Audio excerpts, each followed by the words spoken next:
Hello, faithful viewer. I'm David Tennant. I play the Doctor. And I'm Russell Davies, and I co-wrote this with Phil Ford. Hello, faithful viewer.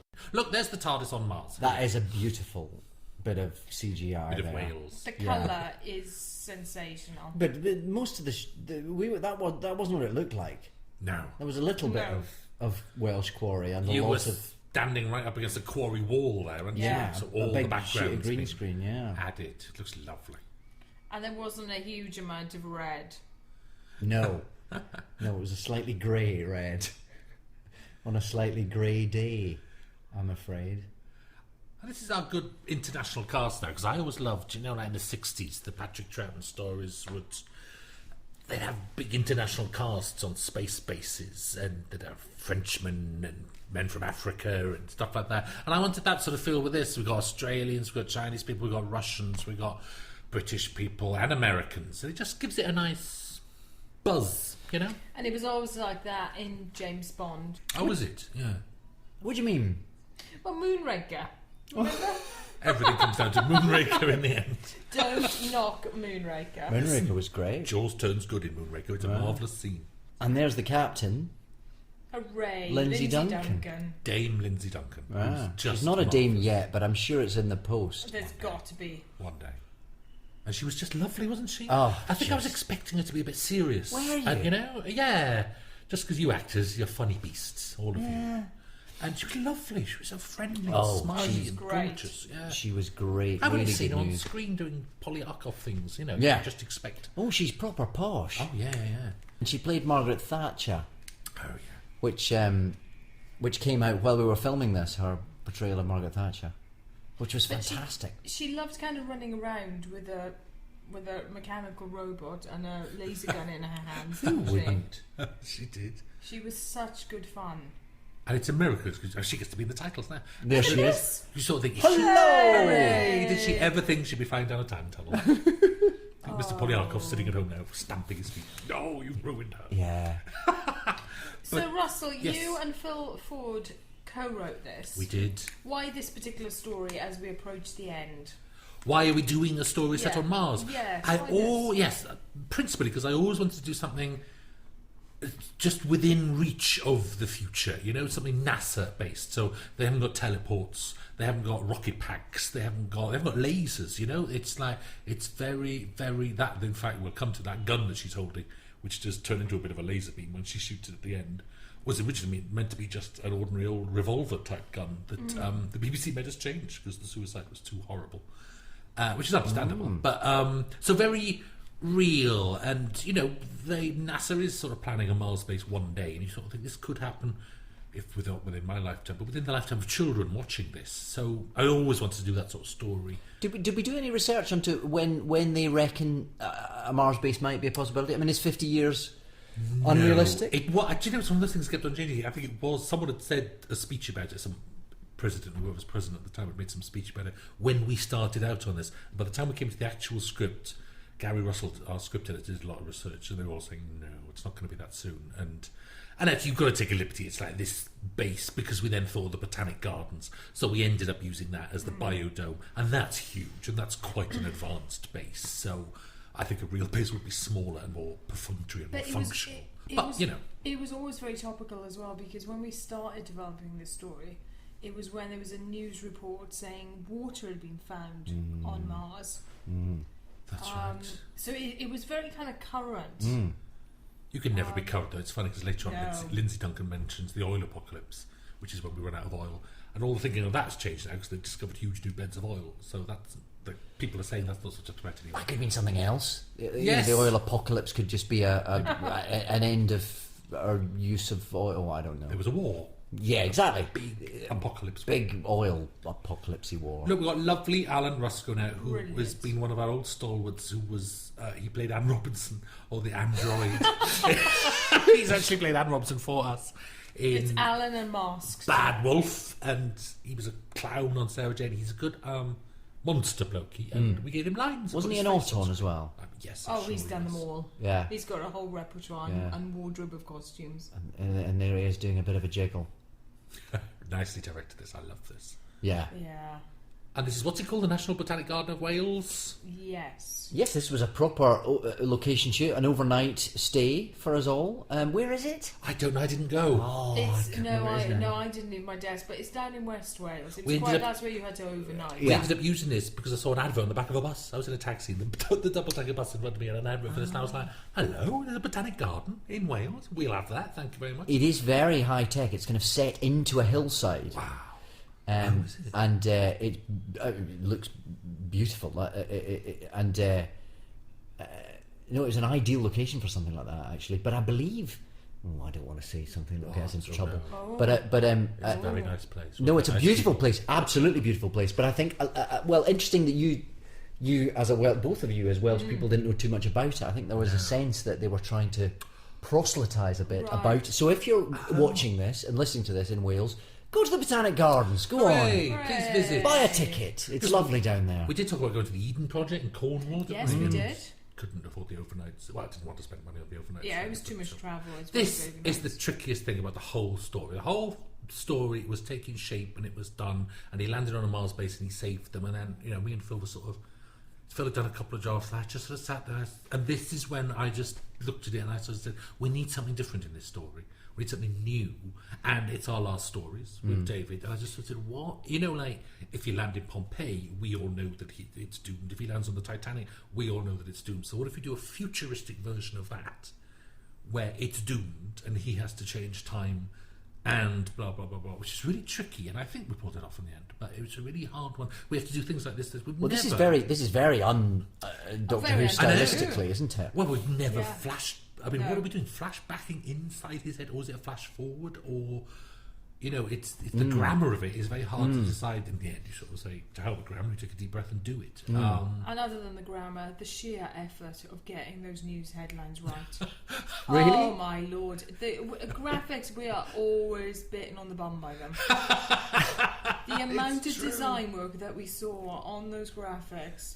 Do you remember, Russell? There was a horse at one point. A little logo of a horse. Oh, well, yes, it looked like Lloyd's Bank. Yes, was in charge. Yes, it was. It was like in this futuristic world that newspapers would still exist with those old-fashioned. It's funny for a graphics department because I remember they told me to this. When is it a newspaper? When you wouldn't have newspapers, there'd be web pages, but you've also got to make it a bit look like a newspaper because blah blah. Well, it looks very like a present day news website, doesn't it? Yes. Which I suppose has to be the grammar so that the audience can understand.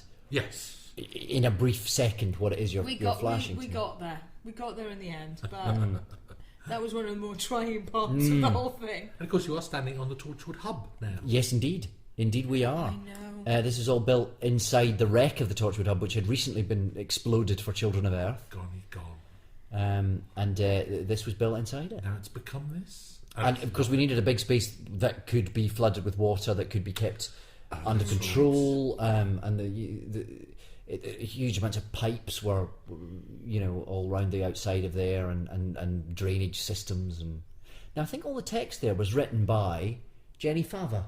Aww. It was, wasn't it? She wrote all the text of all the articles. Because she was our trainee script editor. That's right. Jenny is our faithful second assistant director and trainee script editor on this, and a marvellous woman all round. Now production managing as we speak. Yes. So, David, you mentioned the water. Was it uncomfortable for you? Or look, can I just say that bit there where he moves the image like an iPhone? Yeah. Yes. The work that went into that. Oh, really? Planning. Do you remember the tone meeting? Yes. I mean, I was sitting there going, these are our last episodes. Please, can we once have a computer that looks remotely like it might have been made in the 21st century? And the amount of conversations are planning that went into one image moving once. It's not worth it. No. I'm sitting there going, I've seen science fiction dramas. I watched Stargate. They've got fancy computers whizzing all over the place. But you were imagining, is it Minority Report when Tom Cruise does that kind of wizard? I know they've got $1 million per shot, but they do things like that on Stargate, honestly. It is true that it's funny. Things like computer, the way we will interface with computers is changing so rapidly, isn't it? That's out of date now. Yeah, well, but all the stuff that you usually do with keyboards, dancing your fingers across a keyboard, which already is out of date, because usually when you're on a computer, you're using a mouse with a little bit of tapping here and there. Yeah. But we always do too much tapping. So when you keyboards. do those scenes, do you type or do you just I try not to. Do but I'll tell you what, they always put sound effects of you clacking out of shot. They do. And I try not to do that because on the whole, you don't do that. That And maybe we pesky don't put the sound ding dong. department. Murder, She Wrote, the ding dong. And there's a bit in this later where you'll see I do a bit of as if I'm pressing something on a screen because even by then I was thinking, do you know in 50 years' time I don't think we'll use keyboards anymore. Oh, I see, you do, don't you? But I only do, it's very I know. helpful. And if only we had the budget to do it like Minority Report. That's what's so brilliant to Yes. remember. You can't, can you? It's like So now can we have a moment for Gadget? Gadget. gadget. Yes. We love. How much trouble? I slightly miss it being Graham Harper's voice now, as it Well, was can you when do an we. impersonation of Graham Harper? It was very high pitched when he did it. Was But that just the tension of filming? he would do it. Whenever Gadget said it, he would be there in rehearsals, whacking it in, and sometimes he'd do it in a take. God bless him. But no, Graham liked his gadget, and he was, How and much of a and we nightmare all was began it? to like his. Do you know it was fine? There was a couple of moments. It was a rickety old thing, and its hands fell off a lot. There's a Yes, few we have some outtakes of that. There's a few shots of that in Confidential of gadgets. Right, hands yes. That's flying funny. off. And at one point, his hand fell off, and then he reversed over it and crushed it. So that held us up for a bit. You see, if that had been written into a script, it would have been utterly impossible to achieve. I know. Uh, The funny utterly thing is, impossible. we knew it would be a nightmare. I remember again in the meetings for that we sat there going, allow more time for Gadget because it'll be a nightmare. And sweet in the end. He does love a funny robot. Yeah. But Russell, let's get down to it. You and Phil Ford created merry hell on this episode. So not only Gadget, but water creatures. Yes. This was not an easy episode. It Those turned- monsters were the hardest thing we did. We I ever think. did. Cause it's funny because right towards the end of our reign, and I like to call it a reign. It's a reign. let's Reign be of honest. terror. Reign of terror. Hard rain. You sort of think we've got it sussed into base. It's monsters. It's quite contained. It's all indoors. We can do this. Mars base, lovely. And then a curveball comes flying in. For a long time, these were CGI water monsters, and then so they were a bit like the Abyss. They sort of swooshed all around the place, which was lovely and brilliant. But I'm glad they're not expensive. They're exactly right. And then I was writing or planning the last two episodes, and I realised how much CGI we I'll need needed more now. budget, thank you. And I was going, Phil, your lovely monsters. Awfully sorry, we're going to have to take them out. But which he didn't mind, because I think he'd written a very first draft for them as prosthetic or something. We went in and out. And the Miller did do a lot of work into water trolls and Narnia and other CG water creatures there have been. But then, of course, so you go for prosthetic thinking that's easy, and it was a nightmare, a living It was nightmare. hair-raising.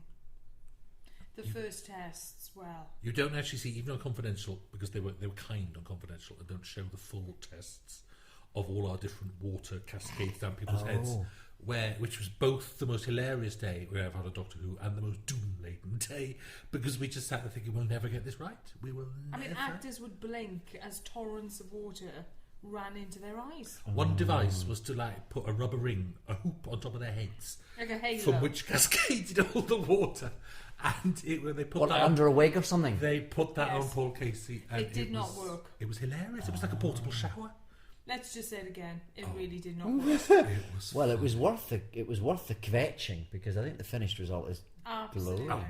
it's amazing. I mean, I don't think it was much fun for the guys, although they didn't No, they didn't complain. they didn't complain. But And was it more uncomfortable for you? Did you get splashed with? Or No. were you Well, I mean, were- You die, of course. that's the great. That was the great twist of the script for me. come on, That just we have a some with the moment birds. For the birds. Go on, tell the bird story. So we get to this place. It was the first thing we shot in this episode, if memory serves. Oh, and can I point out, we had recce'd this during the day. Yes. Yes, right. Shooting during the night. Yes. Vital change. Yes. So in the night, the lights go out. Now, hang on. Let's get this right. We wheel our lights in. We wheel our lights in, light it up, and all the birds who thought they were asleep suddenly wake up and start singing All the time. all the time. All the time. So we're then faced with the notion that either we'll have to post-record all the sound again and dub it back over, which is just a nightmare. Were and the ghastly. sound department behaving badly on those shoot nights? The sound department were exceptionally well behaved,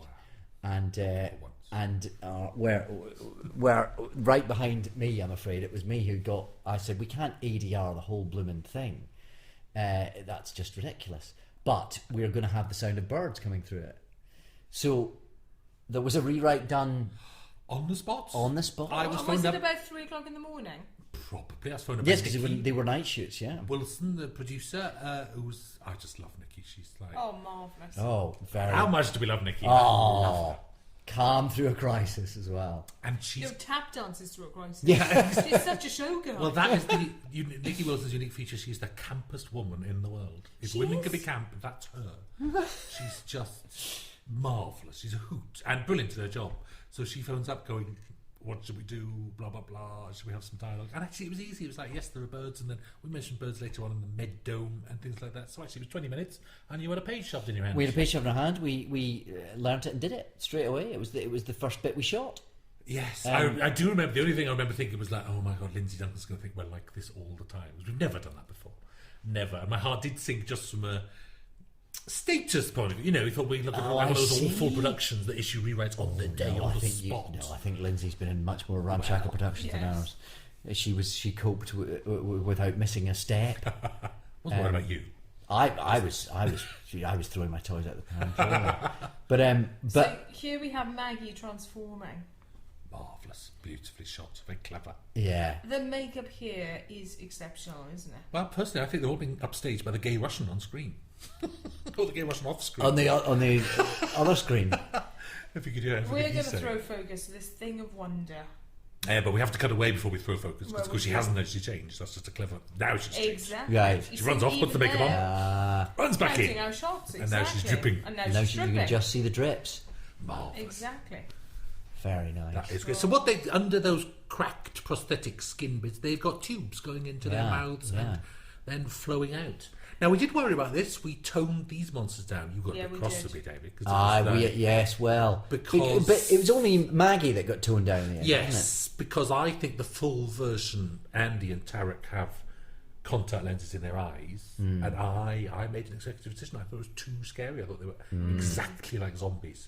I thought the think difference that's right. between that and a zombie was nil. And you know there are 6-year-olds watching, and I just went nope. it? You did. You made an executive decision. I came out and said, do you remember when you were And I said, "Oh, come on, let's scare them." you were at the Glacier? You were at the Glacier. Do you remember I came out that day? Yeah, and had a look at them. Yes, because we got Sharon Duncan Brewster there. We got her to do it with the contact lenses, which looked amazing. It Absolutely really amazing. did. But part of the thing is she's such a good actor. We'd give an actor a prosthetic and a scary scene, and they go for it. You know, she's absolutely wonderful. So it was terrifying off the scale. But it's only Sharon who doesn't wear the contact lenses. So do you think Yeah. it makes His enough of a shots. difference? Yes, Yes. because you don't spend as much time with the others. This is a monster who chases Yeah. after you. She's behind that glass. To be honest, I would have taken out them all if. That Well, we'd already shot We'd already stuff. shot this, Yeah, and it's fine. Do you know, now it's all put together. But weren't you a bit annoyed? Because there was a couple of us, me included, who were kind of saying, "Oh, come on." You were in the car park, and Sharon especially wanted the full rig. Yeah. Bless her, quite right too. Yeah. And they were standing there soaking wet, But were you- still with all their tubes. But were you annoyed that you had to be the grown-ups? No, not really. No. But also, it was quite complicated because Do you know what? I felt righteous. Did you? I did. I just sort of thought, I'm right. But it wasn't always. Well, that may well be the case. But we all made you feel like you were big stuffy grown-ups, didn't we? I did. I was the headmaster. No, of course it is your job to be I the was stuffy the grown-up at the headmaster. end of the day. I thought it was more interesting because it was a bit of a jigsaw puzzle. Because for ages, I thought it was the blackness in the mouth that was the problem. We couldn't work out what was To so work out terrifying. whether that was too weird because that's how freaky to think that your inside has disappeared or this Right, blackness. right. Yeah. So I was focused on that, and actually it was only when we did the test and saw them without the contact lenses that you thought actually that's the problem. Yeah, because you wanted to get rid of the blackness in the mouth. Yeah. I was going, oh no, I think that's one of their distinctive. I think that's Yeah. scary. They are Yeah. properly scary. They are. They are. And you're right, the actors all use it for Well, its worth, they don't love it, don't they? They love It's it. Doing all brilliant. that Look acting. at that. I mean, there will be. But and also there was a longer scene with Sharon as well, wasn't there?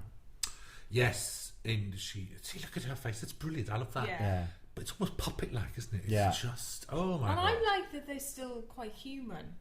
Yeah. I think in a way that's fascinating and scary in itself. So there is dialogue added later on where you explain the eyes. It all came into these mid-dome scenes. It's like, that's where you talk about the birds. That's every day there was a new mid-dome scene. That's where you also talk about the fact her eyes haven't changed. Yes. Later on, coming up. I'm getting ahead of We me. never really find the reason why, do we? No. I think he There says is- they're becoming more human or something. Yeah. Getting closer to human. Okay. Oh, I thought of a reason. Oh yeah, That yeah. makes Because sense. Steffi doesn't. Her eyes don't go, do they? Later. No, because after that, they couldn't, and that's when, later on, when they're all in the corridor with their arms raised and the Yeah. water's pouring down, that's why they've all got their eyes closed, because some of them would have contact lenses and some of them Oh, wouldn't. I thought that was just because they were facing up to this enormous torrent of water. Well, that there came is battling. that, which we There didn't is realise. that as well. There would have been a bit of blinking. Yeah. There is that. Oh, how funny. Do you know what? It's like, this is probably our last commentary together, us three. It is. Because hopefully there'll be commentaries in some shape or form for the last 2 episodes on various formats, but us three won't get to be Yeah. together again. We're all in But different countries these days. Surely in 20 years' time, we'll be wheeled out in our bath chairs Oh, to that's do To more. tell the truth, Yeah, exactly. to give the real Dish commentary, the dirt. talk about who we hated. My nights with Yuri. Which is not true. Chance to be a fan. That sounds like your autobiography. Oh dear. I know. You know that brings it down to it. We will be doing commentaries. And Do you think we will? yes, But will there be commentaries in 20 years' time? Will it be a sort of, you'll just have something downloaded Actually, into we'll your appear. head? We'll appear on screen, Yeah, interacting. that's right. We'll actually be like holograms on screen. Look at gadget. Holograms in our bath chairs. Oh no, holograms will make us look young and beautiful. Surely, otherwise, what's the point? Or it can be Frankly, CGI'd. Frankly, I'd rather go on some kind of cruise liner and do a talk. I think these options Yeah. are available to you, I'm Jules. quite keen on the cruise liner. I know a man who talk worked on story. Coronation Street, made a living going around those cruises, talking That about. can't be terrible, can No, it? very nice too. There was Here a we man who go. worked in Coronation Street who's now a celebrity greeter at one of those clubs in London. Anyway, Oh, there's a future. yeah, for us all. there's a future. So now this sequence was incredibly complicated. Where was this really corridor? good fun. Yeah. Oh, I can't remember where it was. We were but it delighted was when we It found was it. a a brilliant fantastic, corridor. endless Well, concrete corridor. Because 5 years in, Look at we're going, where was this corridor been all our lives? yeah. We kept on using the Millennium Stadium, then we find this place, and we love it. It's just a science fiction corridor, isn't it? We've doubled it in length. We've made it, we've deepened it. But it is genuinely really long. It's Yeah. great. And Gadget, you actually sort of see going through the door, which is remarkable. Yes. Yes, He's on the edge Well done. of his capability. I love this stuff now. They start saying these doors got Hardinger seals, so you can't get through those. I don't know Yes, what that means. yes. It's just you need to stop them getting through at various points. But you it doesn't can't- stop them anyway. You can't design a different door because we can't afford. So if only we had a different looking door, but we can't have that many airlocks and etc. etc. Yeah. David, did you know Lindsay Duncan before you worked on Never. this? Didn't you? No, I didn't at all.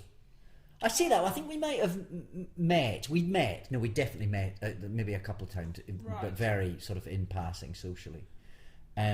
But so I knew she was going to be okay. Yeah. Yeah. And she has a great reputation and is Yes. very well thought of, That's both as an actor and as a person.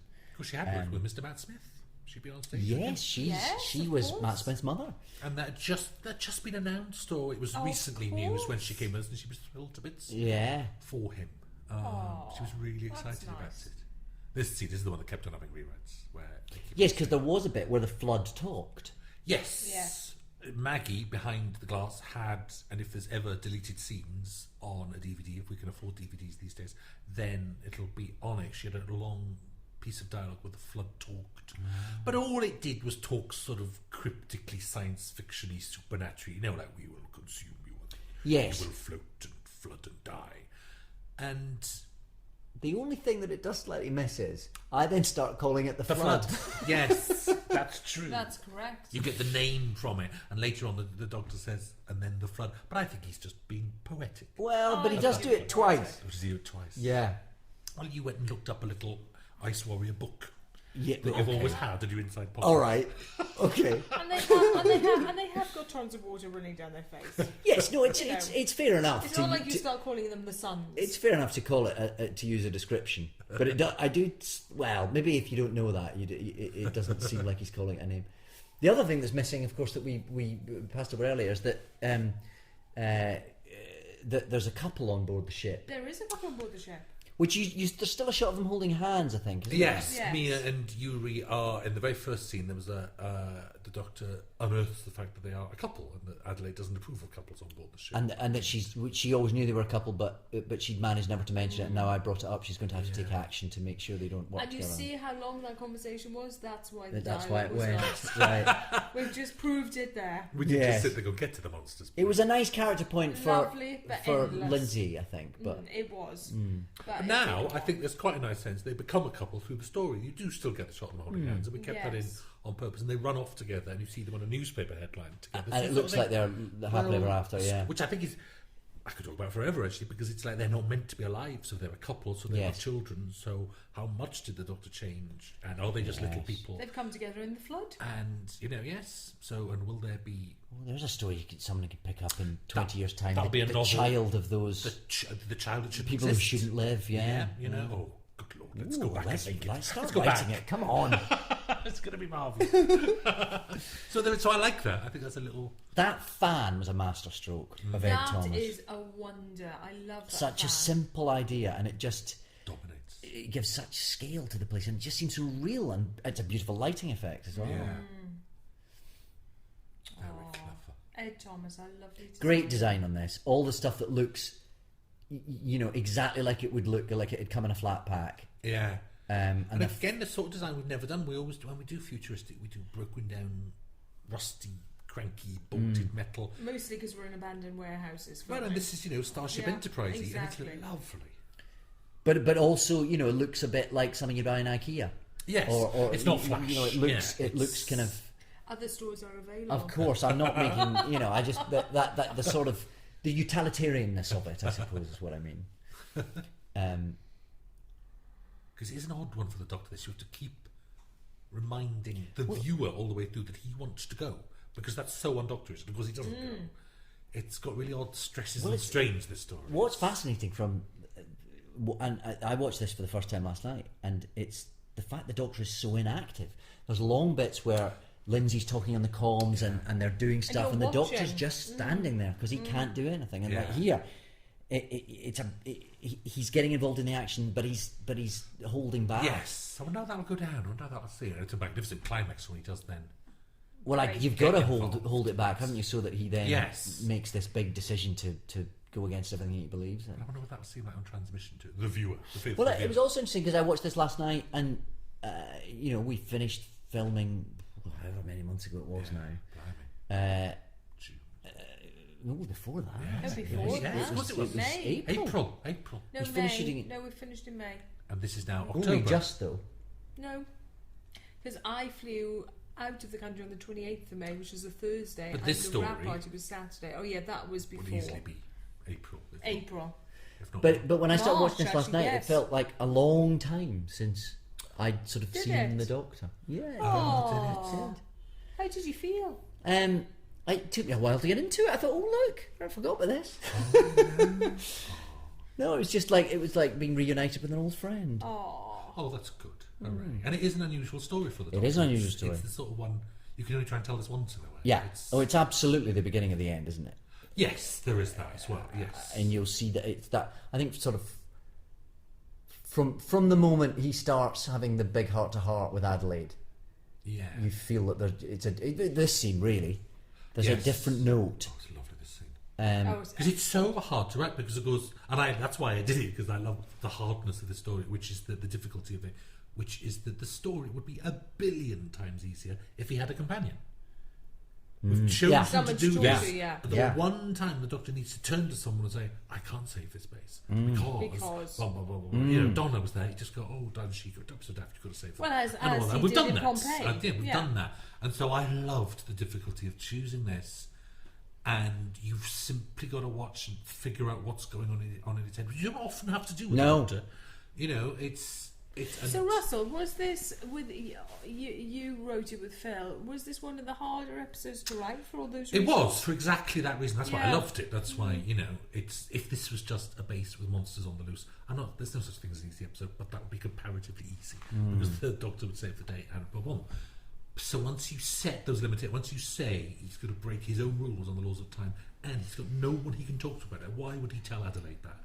So we have to push it. They get closer and closer and closer throughout the episode until only in that airlock He can actually tell it when they're separated by glass and distance and doomed, and it's just, you've got to get the staging absolutely perfect.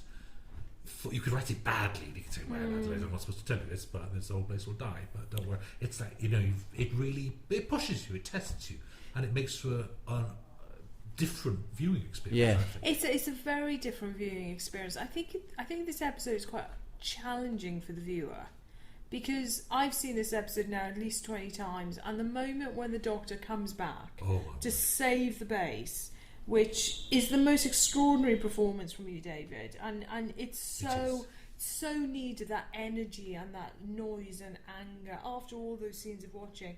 But that's a difficult moment, I think, for a viewer, because on one hand you love the Doctor in that moment because he's back to doing what he does best, he's saving people, but actually he's doing the wrong thing. He's saving the wrong people. So you're really quite conflicted because you're absolutely caught up in the moment. Sarah Jane's attic. Do you know, I was going to ask you that. It does look very like it. It is. A little bit interesting. But the funny thing is, Julie, I agree with you in theory. I completely disagree, because the moment the Doctor walks through the door, I'm on his side.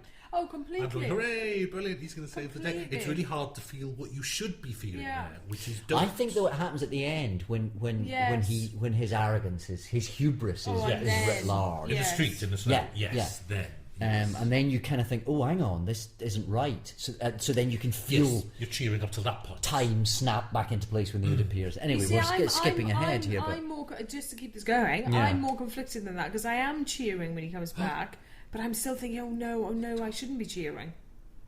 Right. Yeah. I don't even bother to stop to analyse it. I just go, he's got a white light behind him, he strides in, the place is blowing up, you're shouting, I love it. I'm just going, and here's the Dalek. How much did you love this? Bit of a Dalek. I loved it. And a very good double for Lindsay Duncan's little girl. Aww. And I just loved, just at the end, sort of making a Dalek back to a single Dalek like we did in our very first episode, and it's sort of iconic again. It's godlike. Actually, the script says it's like a metal god outside the windows. And yet, do you know, this is interesting for the casual viewer who might not remember the story at the end of season 4, which that all refers to and sort of slots into. Now, maybe you don't have to. Yeah. Maybe you just take it at face value. Yes. But that's again quite maybe quite a bold.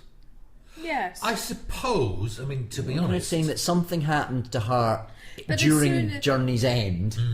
That has influenced. I mean, and maybe you don't. But even if you haven't seen that episode, as soon as you see a Dalek, the funny thing is, it works. You know it's disaster. It's so visually. It's like I saw an alien once. I saw a UFO. Yeah, I guess. And it's got a Doctor Who resonance with it. I think it works both ways, and I think we did get over 10 million viewers for Journey's End, so I'd like to think that. Yeah. Long ago I gave up thinking people won't remember this on Doctor Who, which I used to because as a fan I used to think, don't stretch the continuity. People don't remember. Frankly. Sorry, they do now. Well, yeah. They all say they watch it 27 times on BBC Three. That's true. That's and true. They do. So often you forget that as well. These things, people go, remember the one with Rose and her father and stuff like that. You think, blimey, people do. It does sink in. This is lovely performances here from both of you. This is a great scene. Actually, this is what it's all about. Two actors completely brilliant together. Just one from Phil Ford's lovely speeches about the water snake map of the water snake wormholes and things like that. He wrote that. That's lovely. I also love the fact that because it's always there's always a slight dilemma with a character who can time travel, isn't there? That he can go back and fix anything. Yes. Always. And I love the fact that we started introducing this notion that there are certain things you can touch, there's certain things you can't touch, and that's just the way it is. Yes. That time is kind of fixed is mutable up to a point, but only so far and no further.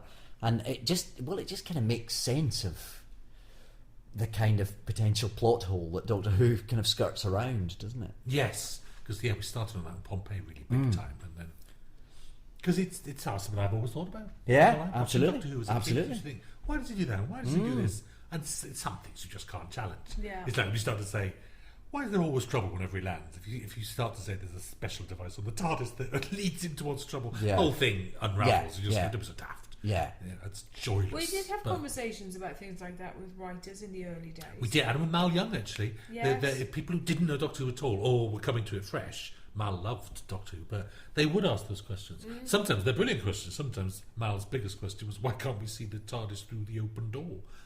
you know, when the doctor's standing in the blue box. And, Right. Yeah. And that's how we ended up having Now we do. graphic Right. background. Yeah, right. Absolutely Yeah, right. Is right. the question. I was happy to put up with black because it had always been black behind the doctor when he stands at the TARDIS doorway. So some questions, really, but some questions are like, it really happened on Dalek, in Rob Shearman's Dalek. It was like, why does he land here? Why, you know, your script notes from your boss, from executive producer, why does he land here? Why now? Why does he find this Dalek? And you sit there going, well, he just lands. He sort of just has to, really. So there's a really throwaway bit of nonsense in that script where the doctor says, oh, I picked up an alarm signal. Which must be the Dalek sending out an alarm. Why it was doing that, Yeah. calling the doctor in. It's that, well, there are reasons for it. But that's why that was added. I thought there was no reason in the world for that. He just lands. That's what he does. And ever since then, he's just landed. But because the moment you start to try to explain, it's often something everyone does in their first draft as well, is having him answering an alarm call. Right. Do you find that, Julie? You know, in the Oh, scripts, they totally, go, a distress signal. I was totally. landing. You sit there going, he just lands. So a bit of Doesn't- dialogue into your TARDIS to doesn't set need to it up. step out the door. He steps to the door. Oh, marvellous, where am I? In my opinion, anyway. Not, oh gosh, there's a distress This is very much what happens here. Yeah. He's just on Mars in a spacesuit just because he is. I know, and I love. I could easily have had them sending out a signal going Yeah. blah blah blah, something wrong with the water. Yeah. Do that, and it's just no need. I love those shots.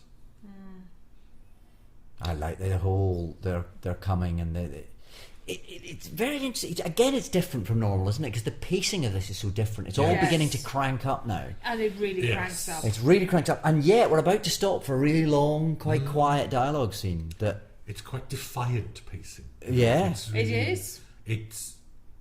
I mean, you know, it's honest in that it just tells the story. When you have to stop, it stops, and it has the nerve to stop for a very long time. But there is a defiance to that. Look at that shot. That makes me hoot. it's like Little Britain. Come around and do their garden. Do your garden in a draft. It's like the two old ladies in Little Britain. Hey, They're that holding old- There Yeah. they go. You see what a relationship. Yeah. And this is odd. You know, what is the Doctor thinking now? Look at your It's face. Just What were you thinking in that moment? Can you remember? about his dinner. Yeah, We're probably. thinking about what to have for tea. Probably just thinking, yeah. No, it's all that thing about. Again, another thing that I think is interesting here and that we've never seen before is the sense that there's a character who, from the Doctor's point of view, is from history in the same way that Shakespeare is and Agatha Christie is.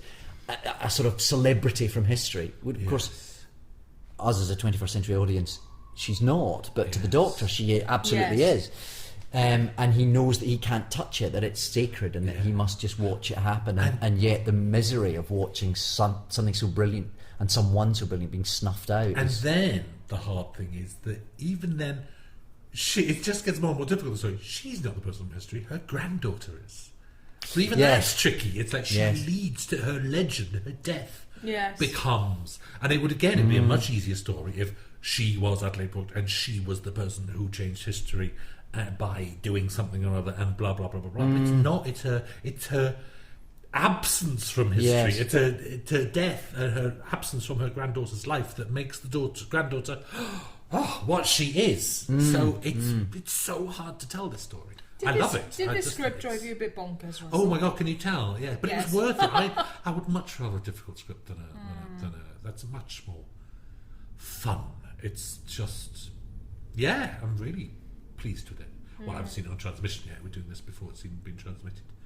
So I'll sit And now down. the airlock scene. I loved this scene. It was great to play because we were very spoilt by the production team.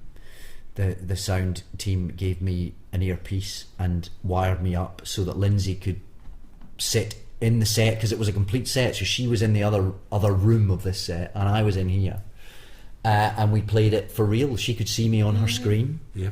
I could hear her in my ear, and So she's really on the other side of the base, and you're there. yeah, absolutely. You're really on those cameras. and those really three talking cameras to were her. all running at once, picking up those images. I think that was maybe a different shot. Can I say something, David? Because it is our last commentary together. Yes. I insisted on that. In Did the tone you? meeting. Absolutely. Well, In thank fact, you. From the very start, I just went, why you can't do this separately. You've got to have them Oh, and it was brilliant. talking to each other. I'm sure they would have thought of it anyway, but it was a condition from the start. Shoot it this way, because look at you. It's just you're really talking to each other. And you're in that orange suit. Hooray. I know. Slightly modified, isn't it? It's Yes. not. It's a slightly different orange for some reason. Is it? something changed. Well, we had the Something orange did one change. in Satan Pit, and then we Yeah. had the slightly redder one in 42. But this is the Satan Pit one. This is the Satan Pit one. The helmet changed. The helmet was changed 'cause easier the to get on and attachment, off, that's it. and Oh, that's it. because the helmet was quite lethal before. And the sound department did have to work very hard here because there's fans inside that helmet on To stop it steaming up. Yeah. heating, and they got your how they did this. I would love to know. They got your sound without the sound of the fan. Yeah, which is well, I think amazing. there's a slight treatment on it, but there would be anyway. So I think we used the. Oh, because you should hear. Because at one point in the edit, we had Oh, Lord the fan God. sound. Oh, really? Oh, No, we promised. They said, look, we've got the real sound, we've got the clean sound, but you never quite believe that until, It was until you get it. horrific. So we sat to the end of this with you going like that, and it drove us oh, bonkers. well, no, it's big. We just didn't know where the scene was. We were going, please, Oh, it can you was clean the appalling. sound up? And that's a lot of work to clean the sound. well, So yeah. they couldn't do it in time. How Look funny. at your face there. Poor doctor. But great to get a scene like this when the Doctor's behaving in a way we've never seen him behave before, really. Yeah. And the things that he's kind of Yes. battling with here. And Well, now it pays off. As you enter the last 20 minutes of this, 30, 20 minutes, everything pays off. I think. Yeah. It's like now you get more. I love it when he says, I loved you for that. He says that. Yeah. He's never said that to anyone. I loved you. He never even said that to Rose. I loved you for that. right.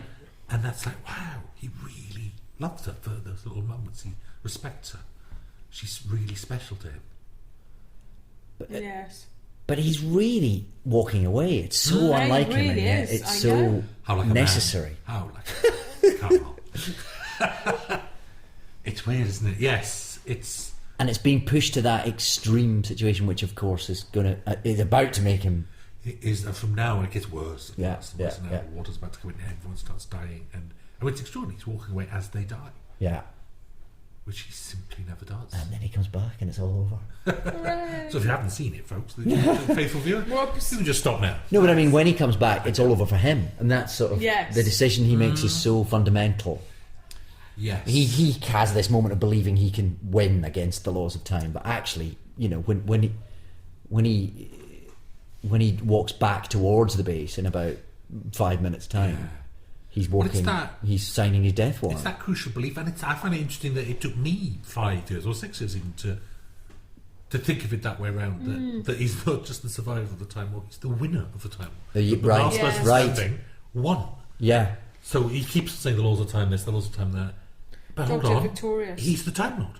He's Yeah. the Time Lord. It's Yeah. like he can decide, and that's like it took us that long to think of it, and so I love the fact that it takes something that's big for the Doctor to even think of it. But once thought, it's a deadly thought. Yeah. It kills her. It's responsible for her death. Yeah, Even though she was going to die anyway.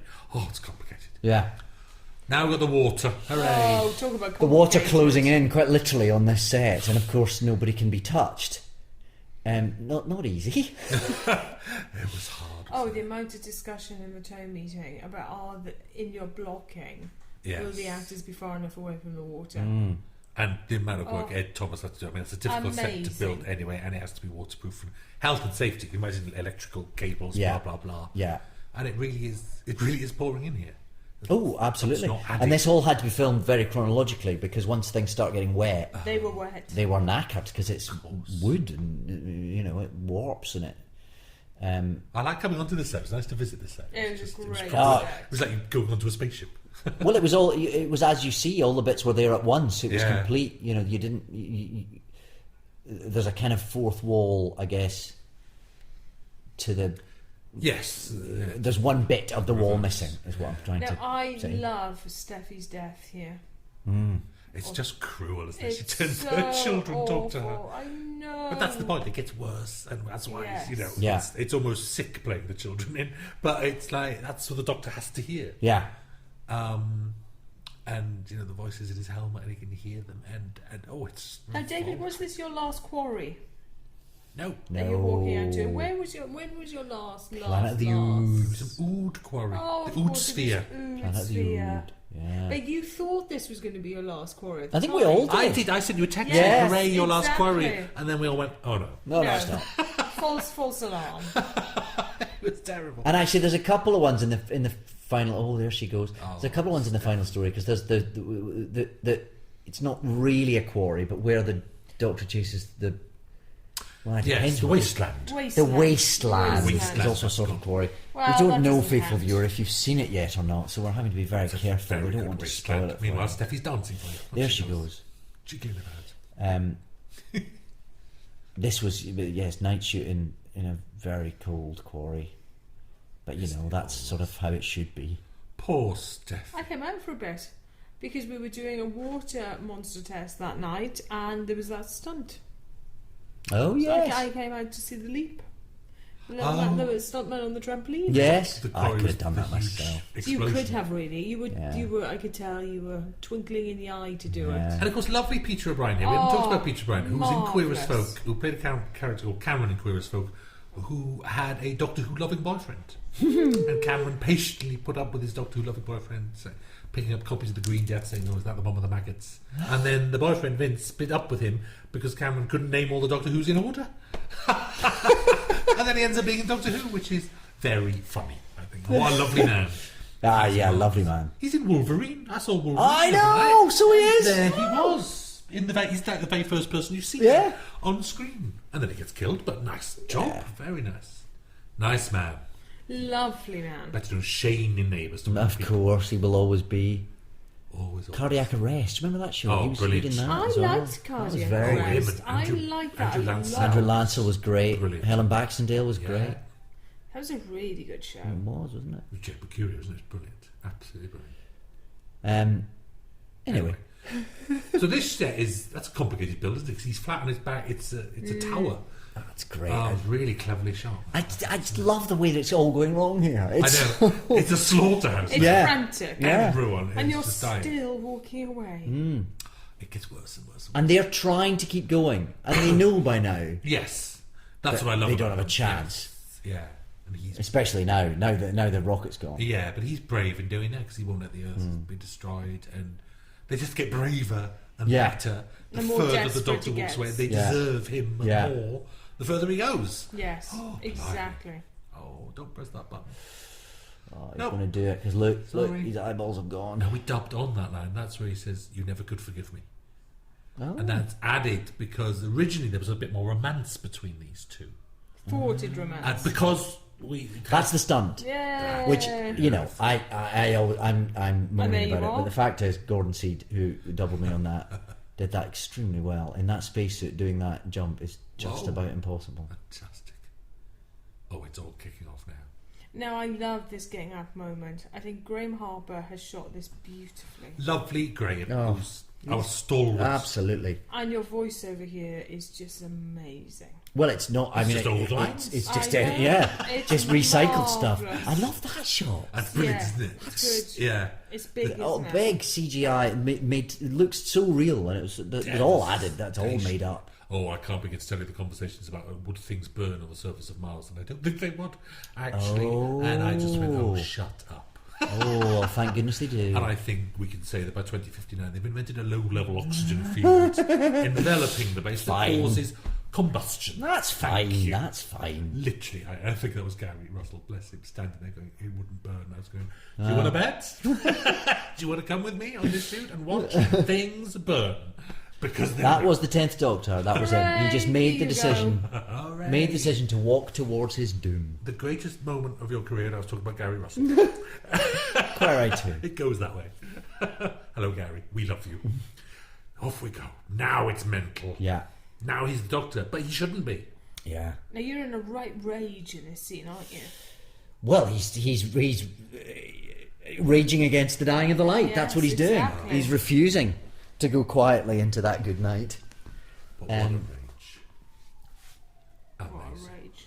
Oh, this is where we get... Now we get the 4 knocks, and now we get the 3 knocks. We did a trailer of this Yes. where we put 4 knocks on. Cheeky. And Julie had to get that specially cleared with like editorial policy compliance Because were we misleading the audience by putting 4 knocks onto the trailer? because we were trailing something that wasn't actually in the transmitted episode. That's what the BBC's like these days. my lord. That's what it's like. I think in somebody there. had too much time on their hands. Well, they were sensible. It was all right. Oh, in the end. you behave. Listen to it. That's I am. sensible. It wasn't sensible. We were raging. This speech is brilliant. It's like, can I say it's our last podcast? Yes, we were raging like you here, David. No, this is our last commentary together, and you are just so Magnificent. amazing when you take something and like you're like going berserk with anger there. And I think it's such a brilliant performance. I can't begin to tell. Well, it's I because agree. it's there. It's in the writing. That's what you do. I only said that so you pay the compliment back. That was Phil Ford's bit, I'm But sure. it's phenomenal. It's simply phenomenal. And you've just never seen the Doctor do this before. He's just berserk with rage.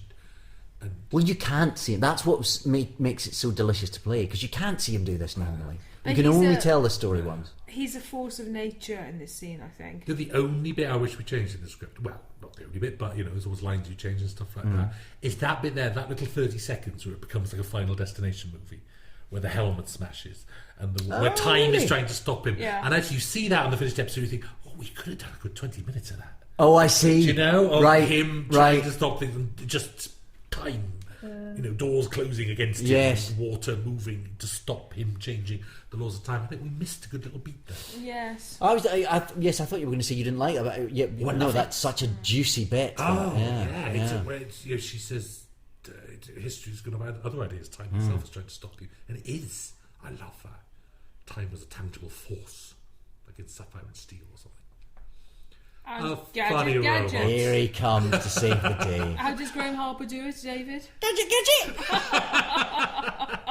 I wish he was here to give us that. And it's funny, and this. Oh, I just love this story because they talk about all the rules being broken. Just about the only rule you ever have with writers on Doctor Who is to say they can't just use the TARDIS to escape. Right. They can't, Right. because I know. every story you could just run back to the TARDIS and go, Of course. we're fine. Of course. And with this one, it's like the ultimate sign that the rules are being broken That because the he Doctor's gets cheating. the Yeah. he practically. It's the one thing you can never have in Doctor Who is a remote control for the TARDIS. Yes. Because every story just Yes. disappears then. It vanishes. Yeah. You just summon it and off it go. And they used to have a gag in the old series about the Stattenheim remote control that the Doctor could never get his hands on. Right. Because it just kills every story. So in this, Gadget becomes a remote control. Yes. So every rule is being broken because he really would be the Time Lord Victorious then. He'd be unstoppable. The power would Yeah. be just terrifying. So everything he's doing here says that he's ending, says that he's dying. Yeah.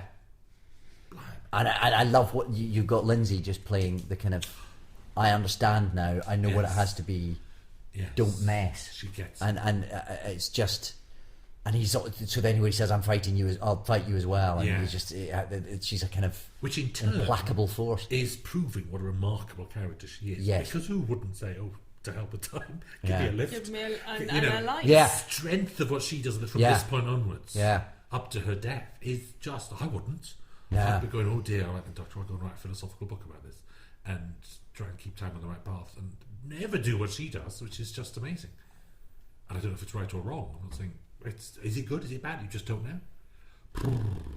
Tricky. And even in terms of the storytelling, we slightly cheat time, don't we? In terms of the amount of seconds left, Exactly. and the countdown, and the TARDIS arriving, and them all getting in, and We it are all. cheating. We're sort of saying we're not showing you. Is that the real clock? Yes. Is Yes. we're compressing it, and which we obviously must have compressed. Yes. So the whole thing cheats. Everything is cheating from now on. I mean, imagine look if he had Gadget all the time. So I love it. It's like challenge the whole thing to write this where you just felt like you were throwing the rule books out while being very traditional. Episodes where you do throw the rule books out, like Love and Monsters or something, are comparatively easy.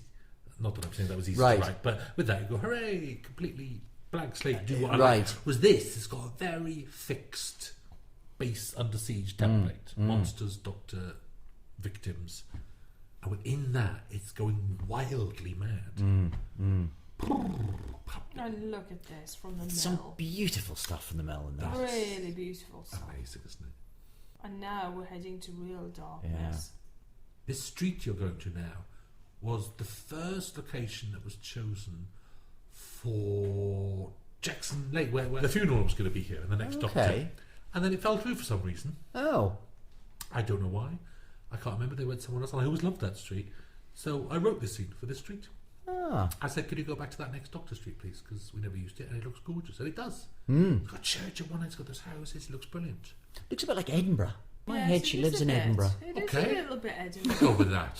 Why not? Adelaide McBrook. Yeah. It's not. It's Newport, isn't it? Yeah. This was a tough scene to film, wasn't it? There was a lot to do in one night. Yeah. Yeah. Snow machines always make things trickier to shoot. It's a long old scene with lots of complicated coverage needed of doors opening and people blowing their heads off and robots coming Or out not. of TARDISes. Or not. If sure it was a nice- editorial policy would rather they didn't. Squeeze wound to the chest. Anuds appearing, and there's an awful lot to cover. And Big acting as well. lots of acting. Yeah. And we had a big crowd who, behaved themselves, to be fair. Oh, yeah. But that never helps. And it was a Friday night, so there was locals it was passing by now and again who were out partying, and there was lots to do, and it was a bit of a sprint. But we just about got there. We had a little pick-up, close-ups against the TARDIS. We did much later, actually. Oh, much later. Much later. Yes. And that was only because it was mistimed. It didn't look bad originally. It was like... It was just we had to do it pretty quickly, But it.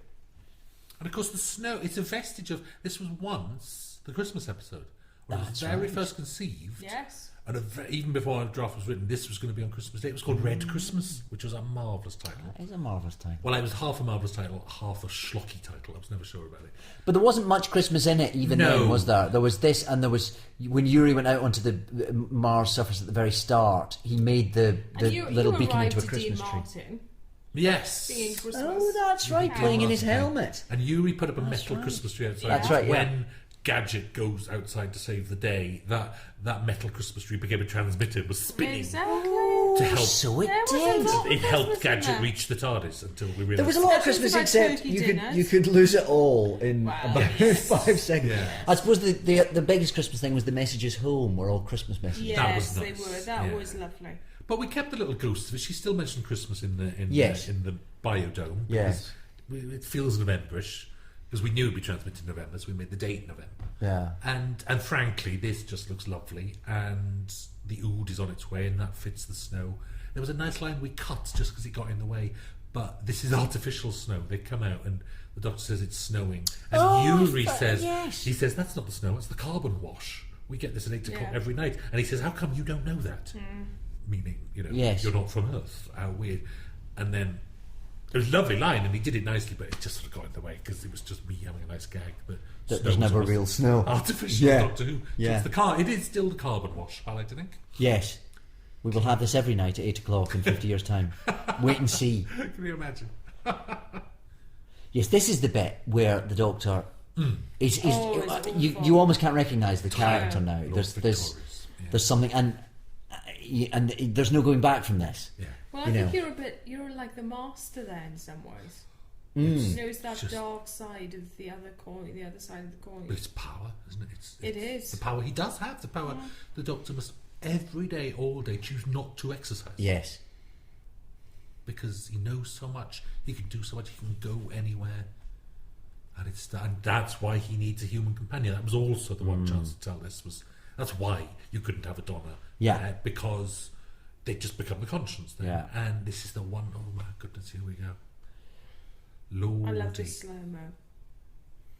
And Well, we I did- mean, stylistically, we use that so sparingly. There's more of it Yes. in this episode than we've had in all the years so far, haven't there? Because of course she survived in the original draft. Poor Phil. I murdered her.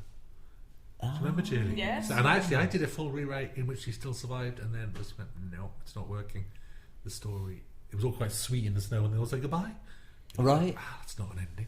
This is shot much later. Yes. Just that On the Yes. Brandon estate. on the Brandon estate. Oh yes. Look. The wood of the TARDIS looks lovely. It It's does. really nicely lit. This was and it was shot at the end of a long Oh, night it was shoot. like 5:30. Graham Harper's call time was 5 a.m. and he stayed up all night. And Graham, being Graham, bounced onto set Oh, with it was- all the it energy was- that he do you always know, brings. It was glorious. worse than that. Graham, in his usual way, bounced on set at about 2 a.m. Just that shot there, just the tight against the TARDIS Yeah. shots. And we weren't ready for him for ages and ages because he was so organised. Because on the night, on the Newport night filming this, that shot was the very last shot of the night. It was just a bit rushed. Yeah. Or one of the last shots. There he is. Paul Casey. Yeah. Beckoning the Doctor, because long ago the Oot said, your song is ending soon. Yeah. Oh. But how do they know? How can Ood be that psychic and that intelligent? How? What's happening? What's going on in the universe? You big tease. Seems like time's running away with itself You somehow. think something's bleeding coming from the outside. It's very strange. I'll have to come back and see what happens there. And sound the cloister bell. Off you go into your final story. And your great defiance inside that TARDIS with your no. Yes, there's still a. I mean, who wants to face their death? I mean, that's what was lovely about writing this whole last 3 stories is to get a chance to write a character who knows he's facing his death, and also an entire audience knows. Yeah. That's quite brilliant. Yeah. Good time. Thank you very much, Faithful. Thank you, Faithful. Thank you for watching.